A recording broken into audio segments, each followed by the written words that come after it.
নমস্কাৰ। ষ্টুডিঅ'ৰ মজিয়াত মই নিৰঞ্জন বৰুৱা। বিগত কেইটা খণ্ডৰ দৰে আজিও আমি আৰম্ভ কৰিবলৈ ওলাইছোঁ টুডে লাইভৰ বিশেষ অনুষ্ঠান প্ৰজ্ঞাৰ সন্ধানত পোহৰ বিচাৰি। 3টা মাহ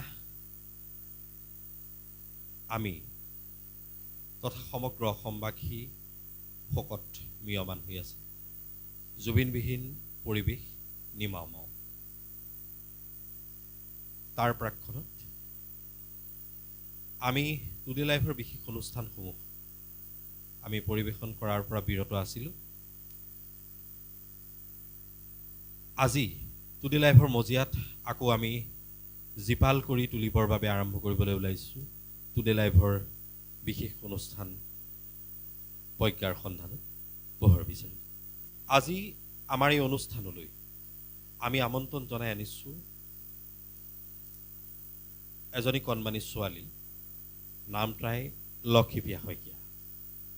পোনপ্ৰথমে লক্ষীপ্ৰিয়া, তোমাক আমাৰ এই বিশেষ অনুষ্ঠানলৈ স্বাগতম জনাইছোঁ। আজিৰ যি বিশেষ অনুষ্ঠান, এই অনুষ্ঠানটো তুমি কেনেধৰণে সজাই তুলিবা? নমস্কাৰ। আজি টুডে ইন লাইফলৈ মোক নিমন্ত্ৰণ কৰি অনাৰ বাবে ধন্যবাদ জ্ঞাপন কৰিছোঁ আৰু এটি গুৰু বন্দনাৰে আৰম্ভ কৰিব বিচাৰিছোঁ। গুৰু বিষ্ণু গুৰুদেৱ মহেশ্বৰ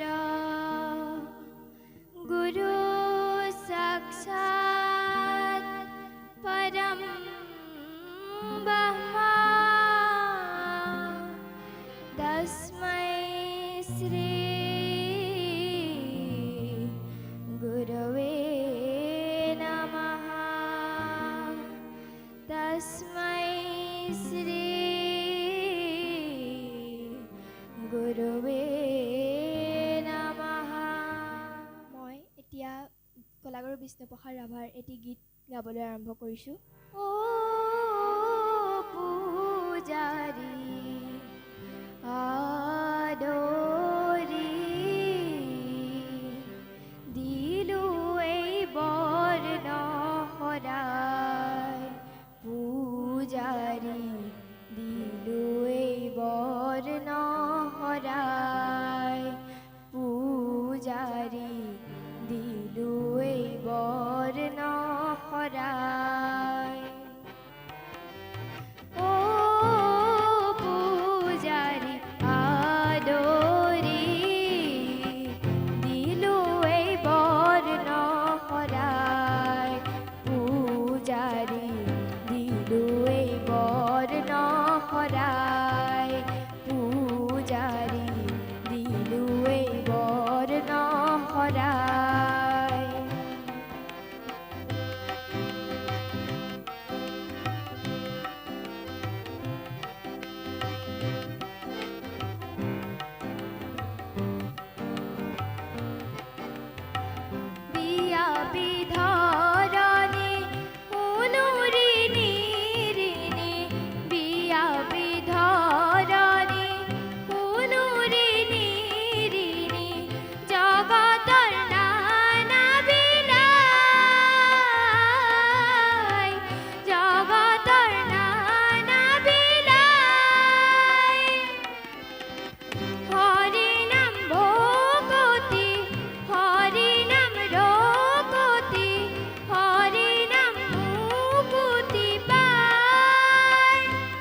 ভকতি ফুলেৰে মালা আদৰেৰে দিলো যতনে পিন্ধাই ভকতি ফুলেৰে মালা আদৰেৰে দিলো যতনে পিন্ধাই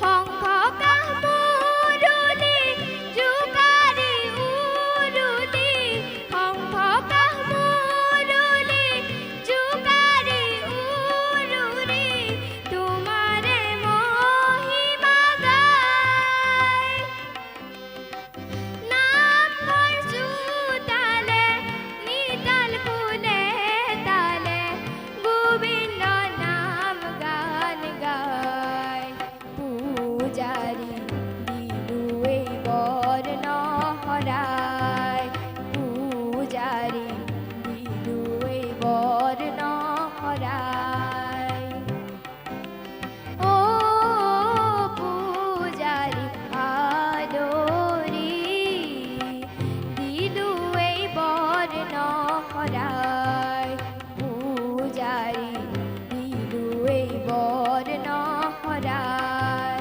পূজাৰী দিলো এই বৰ্ণ হৰাই পূজাৰী দিলো এই বৰ্ণ হৰাই খুব সুন্দৰ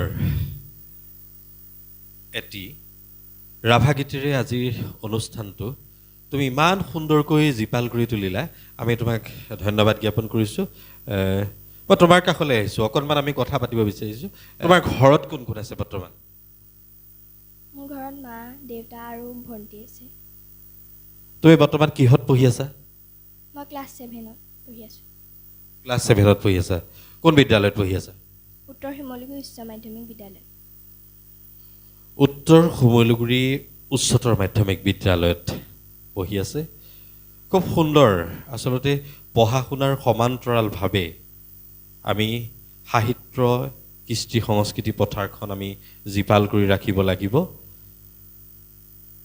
বিদ্যাতনিক অবিদ্যাতনিক যিসমূহ শিক্ষা সেই শিক্ষাসমূহো কেন্দ্ৰীয় চৰকাৰ তথা ৰাজ্য চৰকাৰেও সমানে গুৰুত্ব দিছে আমি খুব সুন্দৰ আচলতে অনুষ্ঠান এনেধৰণে জীপাল কৰি তোলাৰ বাবে আমি পুনৰবাৰ তোমাক ধন্যবাদ জ্ঞাপন কৰিছোঁ আমাৰ দৰ্শকসকলক তুমি এবাৰ কি শুনাবা মই এবাৰ জ্যোতিপ্ৰসাদ আগৰৱালাদেৱৰ এটি গীত গাবলৈ আৰম্ভ কৰিছোঁ আমাৰে সখীয়া আকুল বিয়াকুলে সপোনৰ হাঁহিটি চাই ও সপোনৰ হাঁহিটি চাই সপোনত কোঁৱৰে আহুদি আনিলে মতলীয়া সখী খাই ও মতলীয়া সখী খাই আমাৰে সখীয়া আকুল বিয়াকুলে সপোনৰ হাঁহিটি চাই ও সপোনৰ হাঁহিটি চাই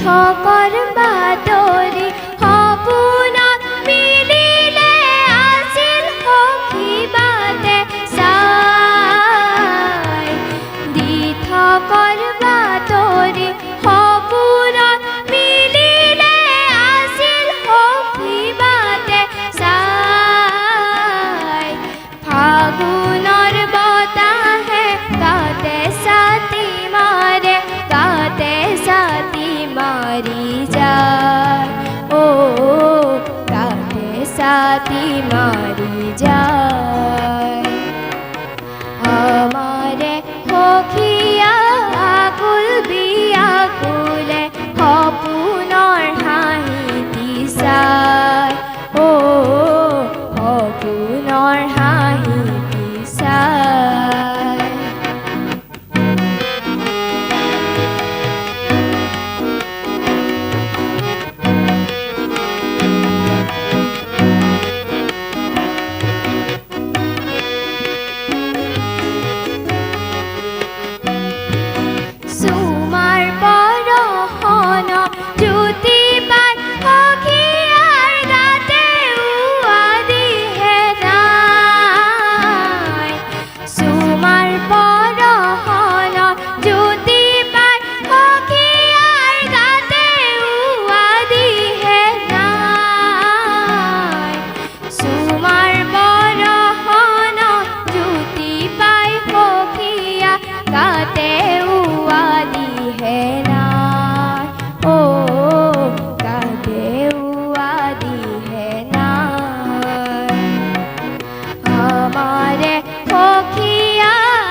মতলিয়া সখী ঠাই আমাৰে সখীয়া আকুল বিয়াকুলে সপোনৰ হাঁহি পিছাই সপোনৰ হাঁহি পিছাই। খুব সুন্দৰ। আচলতে ৰূপকোঁৱৰ জ্যোতিপ্ৰসাদ আগৰৱালা, কলাগুৰু বিষ্ণুপ্ৰসাদ ৰাভা, সংগীত সূৰ্য ডক্টৰ ভূপেন হাজৰিকা, এইসমূহ গীত বাদ দি কেতিয়াও অসমীয়া সংস্কৃতিৰ বৰঘৰ চহকী নহয়। আৰু এইসমূহ হ'ল অতীতৰ শিপা। এই শিপাডাল আমাক লাগিবই। অতীতৰ শিপাডাল যদি তুমি খামোচ মাৰি ধৰিব পাৰা, তেতিয়াহ'লে সংগীতৰ যি যাত্ৰা, সংগীতৰ যি জীৱন, এই সংগীতৰ সুৰীয়া যাত্ৰাত তুমি কোনোদিন থমকি ৰ'বলগীয়া নহয় বা কেতিয়াও পিছল খাবলগীয়া নহয়। কাৰণ সংগীত সূৰ্য ডক্টৰ ভূপেন হাজৰিকা, কলাগুৰু বিষ্ণুপ্ৰসাদ ৰাভা, ৰূপকোঁৱৰ জ্যোতিপ্ৰসাদ আগৰৱালা অসমীয়া জাতিক দি যোৱা নাই কি, নহয়নে? তুমি যে ইমান সুন্দৰ সুন্দৰকৈ গীতসমূহ গাইছা, সঁচাকৈ আমি আপ্লুত হৈ পৰিছোঁ। তোমাৰ এই সংগীতৰ যি যাত্ৰা, এই সংগীতৰ যাত্ৰাত তুমি তোমাৰ গুৰু কোন বা কাৰ পৰা অনুপ্ৰেৰণা পাইছা?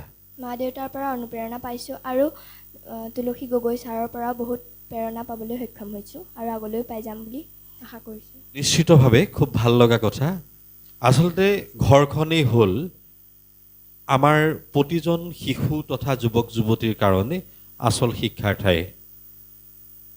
সেই ঘৰখনৰ পৰা যিসমূহ শিক্ষা লৈ ওলাই অহা হয়, সেইসমূহ শিক্ষাই ওৰেতো জীৱন চলি থাকিব লাগিব। আৰু আমি জীৱনটো চলিবৰ বাবে যিসমূহ শিক্ষা আমাৰ প্ৰয়োজন হ'ব, সেইসমূহ শিক্ষা কিন্তু আমি কোনো পাঠ্যপুথিত নাপাওঁ। আমি নিজক কেনেকৈ চলিব লাগিব, সমাজখনৰ লগত কেনেকৈ মিলিব লাগিব, আচাৰ ব্যৱহাৰ কেনেকুৱা হ'ব লাগিব, এইসমূহ শিক্ষা কেতিয়াও আমি পাঠ্যপুথিৰ শিক্ষাৰ পৰা কেতিয়াও আহৰণ নহয়। সেয়া আমাৰ নিজৰ ঘৰখন, নিজৰ সমাজখন, নিজৰ জ্যেষ্ঠজন, এইসকলৰ পৰা আমি আহৰণ কৰিব লাগিব। খুব সুন্দৰকৈ আমি গীতসমূহ শুনি আছোঁ। কিন্তু এইখিনিতে মই প্ৰথমতে উল্লেখ কৰিছোঁ যে আজি 3 মাহ আমাৰ সমগ্ৰ বিশ্ববাসী, অসমবাসীয়ে নহয়, সমগ্ৰ বিশ্ববাসী শোকত মিয়মান হৈ আছে। আমাৰ মাজত হিয়াৰ আমঠু জুবিন গাৰ্গ নাই, কোনেও মানি ল'ব পৰা নাই। আদালতৰ মজিয়াত বিচাৰ প্ৰক্ৰিয়া চলি আছে। আমিও আশা কৰিছোঁ আদালতে খুব সুন্দৰভাৱে আমাক এটা বিচাৰ দিয়ক, যি বিচাৰত আমি সমগ্ৰ অসমবাসী, বিশ্ববাসী যাতে সেই বিচাৰত আমি পতিয়ন যাব পাৰোঁ, এনেকুৱা বিচাৰহে লাগে। সকলোৱে ভাবি আছে এতিয়া কিয় হ'ল, কেনেকৈ হ'ল, দুটাই উত্তৰ লাগে। কিয় হ'ল, কেনেকৈ হ'ল। আমিও আশাবাদী। জুবিনদাৰ কিবা অকণমান শুনা পাওঁ, ভাল লাগিব। মই এতিয়া জুবিন গাৰ্গলৈ গভীৰ শ্ৰদ্ধাঞ্জলি জ্ঞাপন কৰি তেখেতৰ এটি জনপ্ৰিয় গীত গাবলৈ আৰম্ভ কৰিছোঁ। এন্ধাৰ হ'ব নোৱাৰো মচি দিব নোখোজো পাখি মেলা অতীত কিদৰে পাহৰো পোহৰ বুলি জীয়ালো মনে মনে প্ৰাণতে হাতেৰে ঢুকি নোপোৱা জোনৰে ছবি পাখি মেলি সপোনে আগচিলে জীৱন কোনোবা দৰদী আকাশৰ নীলিমাতে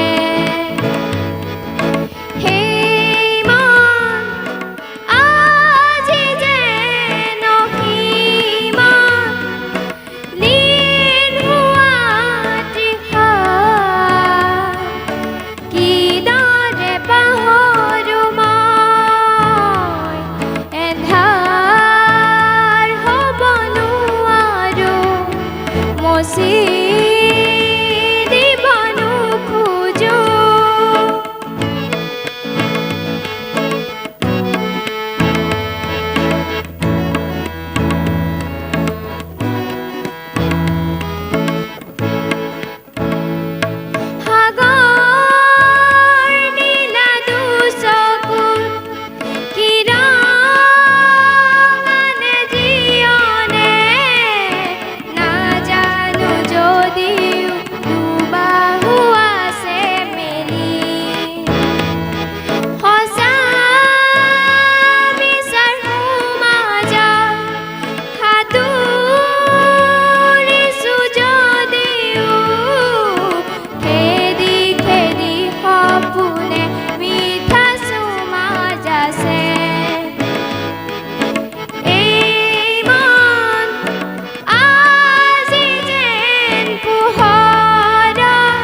সুন্দৰ আচলতে এটাৰ পিছত এটা গীত যেতিয়া এনেকৈ শুনি থাকোঁ আচলতে আমিয়ে নহয় দৰ্শকসকলো আচলতে আপ্লুত হৈ পৰে এইবাৰ আমাৰ দৰ্শকসকলক তুমি কি শুনাবা এইবাৰ মই সংগীত সূৰ্য ডক্টৰ ভূপেন হাজৰিকাদেৱৰ এটি কালজয়ী গীত গাবলৈ চেষ্টা কৰিছোঁ কপিলি কপিলি ৰাংঢালি ছোৱালী মহিমা বুজাকে টান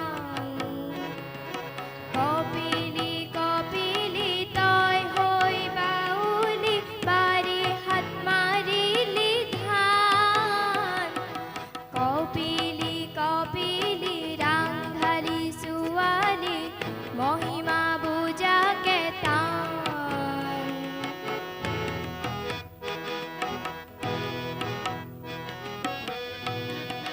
কপিলি কপিলি গাভৰু ছোৱালী চঞ্চলা নাই তোৰ মান কপিলি কপিলি দেহাৰ ভাজে ভাজে মিঠা যৌৱনৰে গান কপিলি কপিলি ৰাংঢালি ছোৱালী মহিমা বুজাকে টান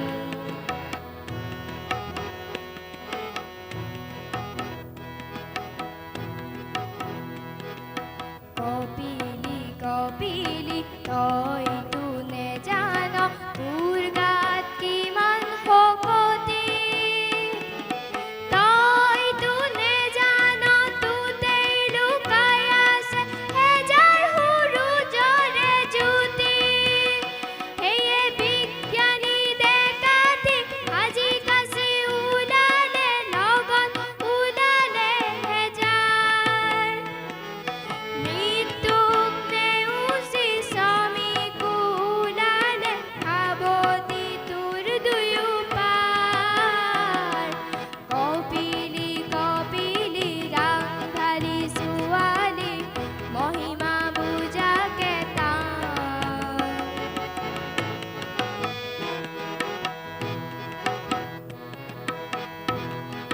কপিলি কপিলি পাগলী ছোৱালী মানুহক কৰি বিজ্ঞান উমৰাং সুজনীয়েও তোৰেই লগে লাগি হ'ব চিৰজ্যোতিষ্মান কপিলি কপিলি ৰাংঢালি ছোৱালী মহিমা বুজাকে টান কপিলি কপিলি তই হৈ বাউলি বাৰী হাত মাৰিলি ধান কপিলি কপিলি ৰাংঢালি ছোৱালী মহিমা বুজাকে টান মণ্ডলী এটাৰ পিছত আন এটা গীত যেতিয়া আমি শুনি থাকোঁ সময়বোৰ কেনেদৰে পাৰ হৈ যায় আমি গমেই নাপাওঁ খুব সুন্দৰকৈ আজিৰ অনুষ্ঠানটো ইমান সুন্দৰকৈ জীপাল কৰি তুলিছে কণমানিজনীয়ে আচলতে অনুষ্ঠানটো সামৰিবৰ মনেই যোৱা নাই এই আপাহতে মই বাদ্যযন্ত্ৰত বাদ্য সংগত কৰা শিল্পীসকলক আমি আন্তৰিক ধন্যবাদ জ্ঞাপন কৰিছোঁ আমি আহি আহি অনুষ্ঠানৰ শেষ মুহূৰ্তত উপনীত হৈছোঁহি অনুষ্ঠানৰ এই শেষ মুহূৰ্তত তুমি আমাৰ দৰ্শকসকলক কোনটো গীত শুনাবা শেষত মই বিউতি শৰ্মা বৰুৱাৰ এটি সুন্দৰ গীত গাবলৈ আৰম্ভ কৰিছোঁ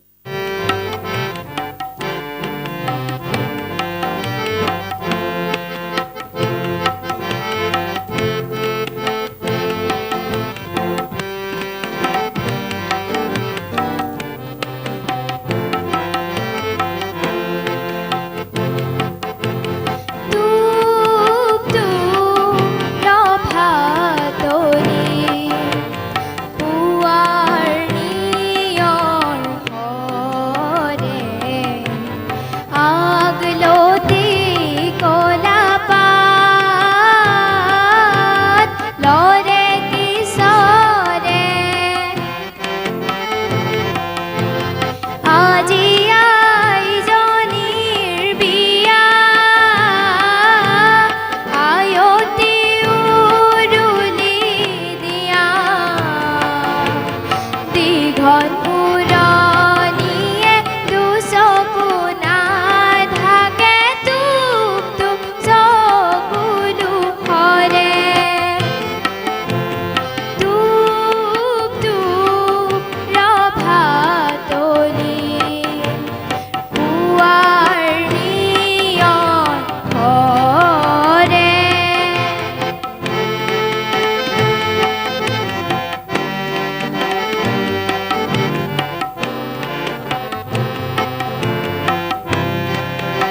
তলত কান্দিলে ভনী পাৰে পতি গোহাঁই প্ৰজাপতি যাবা উপজা ঠাই এৰি হে ৰাম ৰাম মন যে ৰাই যাই কৰে মন যে ৰাই যাই কৰে তুক তুক ৰভাতলি পুয়াৰ নিয়ৰ হৰে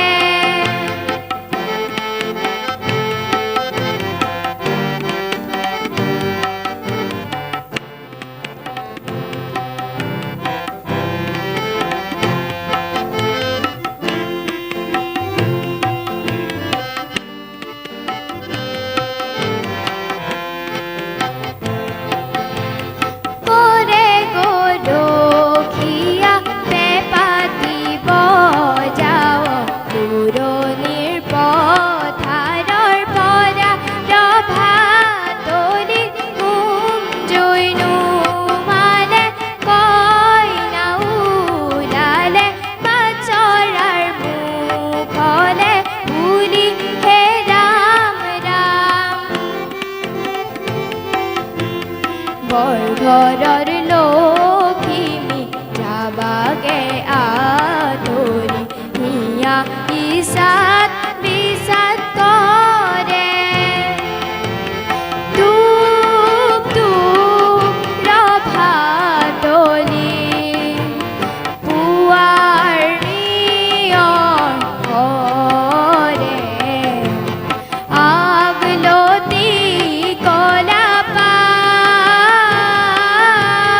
লৰে কিশোৰে আজি আইজনীৰ বিয়া আয়তি উৰুলি দিয়া দীঘল পুৰণিয়ে দুচকু নাথাকে তুক তুক চকুলো হৰে তুক তুক ৰভাতলি পুৱাৰ নিয়ৰ হৰে আগলতি কলা পাত লৰে কিশোৰে আগলতি কলা পাত লৰে কিশোৰে আগলতি কলা পাত লৰে কিশোৰে প্ৰিয় দৰ্শক মণ্ডলী, এয়া আছিল আজিৰ অনুষ্ঠান প্ৰজ্ঞাৰ সন্ধানত পোহৰ বিচাৰি। আজি আমাৰ মাজত উপস্থিত আছিল কণমানি কণ্ঠশিল্পী লক্ষ্মীপ্ৰিয়া শইকীয়া। আমিও টুডে লাইভৰ মজিয়াৰ পৰাই তাইক শুভেচ্ছা জনাইছোঁ, আন্তৰিক অভিনন্দন জনাইছোঁ। তাই সংগীতৰ যি সুৰীয়া যাত্ৰা মধুময় হওক তাৰে কামনা কৰিছোঁ। ইয়াৰ লগে লগে এই বিশেষ অনুষ্ঠানৰ পৰা মই নিৰঞ্জন বৰুৱাই বিদায় মাগিছোঁ। সবিশেষ চাই থাকিব টুডে লাইভত।